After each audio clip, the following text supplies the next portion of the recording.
Hey, this is Janice, and this is the response to Colleen's question about whether or not I'd continue using FunAdvice if certain features were removed. So being an older member on this website. Hey, this is Janice, and this is a response to Colleen's question about whether or not I would continue to use FunAdvice if certain features were removed. Being an older member on this website, I actually really like the status updates.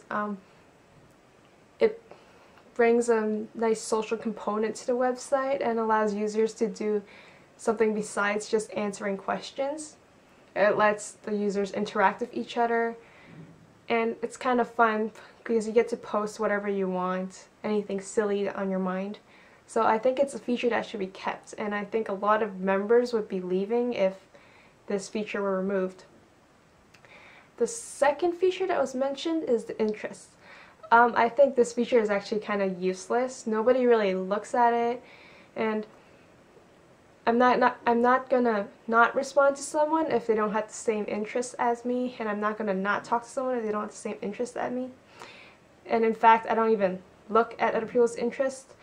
I mean, it's something that could be kept, but it's definitely not necessary to keep, and definitely doesn't really bring anything extra to the website. So the third feature that was mentioned is the links. The links are another feature of FunAdvice I don't really care too much about. I rarely check them. People don't post too much in the links. I don't think anybody would really mind too much if it were removed. And I don't think anybody really checks it too much either, so that's another feature that I would not really care if it were removed. The next feature that was mentioned is the how-tos. I actually wrote some how-tos in the past, not so much in the recently, but I actually really like the how-tos. I think there isn't too much of focus on the how-tos, and it's not looked at too much recently, but I think it's definitely something that should be kept and integrated somehow better into the website. I think it really adds to the website. And the next feature that was mentioned in Colleen's post was the mature questions. I think that should definitely be kept, because people are always going to have questions that are considered mature, and especially with a website with a younger audience. You know, we have a lot of 13-year-olds, 14-year-olds, 15-year-olds. A mature filter is a good idea in case some don't want to see certain questions being asked, and yeah, I think it's a good component that definitely should be kept. I do think that some work needs to be done on the mature filter.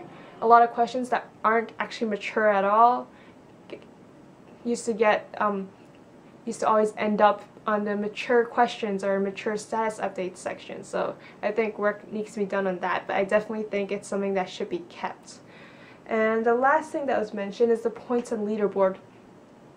The points and leaderboard isn't a necessary component in my opinion, but it does add a little bit of fun and competitiveness to the website. It doesn't really matter to me if it's gone. It is kind of fun, but it doesn't really say much about whether people are good at giving advice or bad. It more talks about whether or not they are popular or whether they are an active member on this website. So it's a fun feature that definitely could be kept, but I wouldn't be too upset if it were gone either. But all in all, I would probably stay on FunAdvice regardless of what features were added or removed. So yeah, that's my opinion on this, and thanks.